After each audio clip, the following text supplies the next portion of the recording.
ఇప్పుడే జీ5 app download చేయండి. చూడండి మీ ఫేవరెట్ టీవీ షోస్ ఎప్పుడైనా ఎక్కడైనా. ఐఎమ్ సారీ అర్జున్ గారు, నా వల్లే మీకు ఈరోజు ఇంత అవమానం జరిగింది. నేను చెప్పబట్టే మీరు మళ్ళీ నల్లకోటు వేసుకున్నారు. నా వల్ల అందరి ముందు నవ్వుల పాలయ్యారు. నన్ను క్షమించండి. ఇక ఇది ఇంతటితో వదిలేయండి. వేరే లాయర్ని పెట్టుకుందామని అందరూ అంటున్నారు. ఆ లాయర్కే ఈ కేసు అప్పచెప్తాం.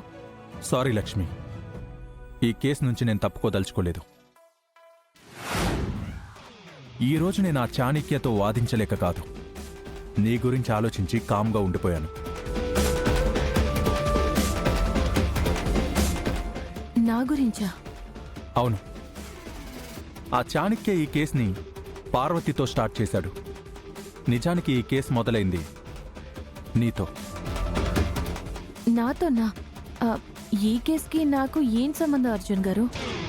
సంబంధం ఉంది. ఈ కేసు మొదలైంది మున్నార్లో. లక్కీ పుట్టింది అక్కడే, జున్ను పుట్టింది కూడా అక్కడే.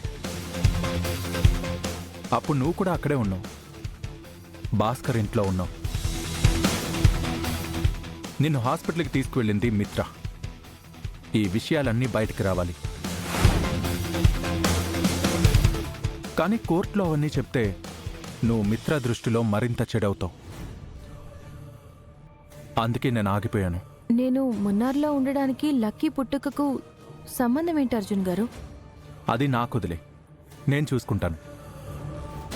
నువ్వు భాస్కర్ ఇంట్లో ఉన్నట్టు నేను బయట పెట్టడానికి నువ్వు ఒప్పుకుంటే చాలు.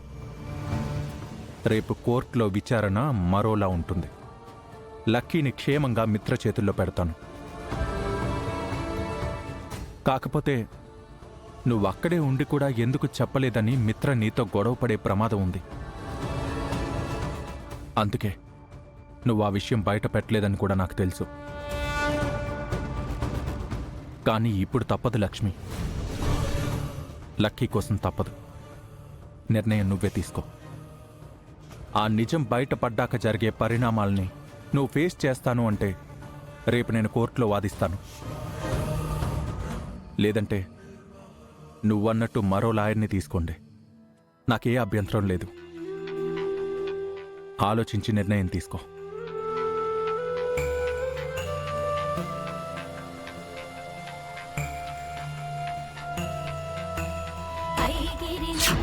ప్రతిసారి నన్ను బాధ పెట్టడమే తన పని అయిపోయింది.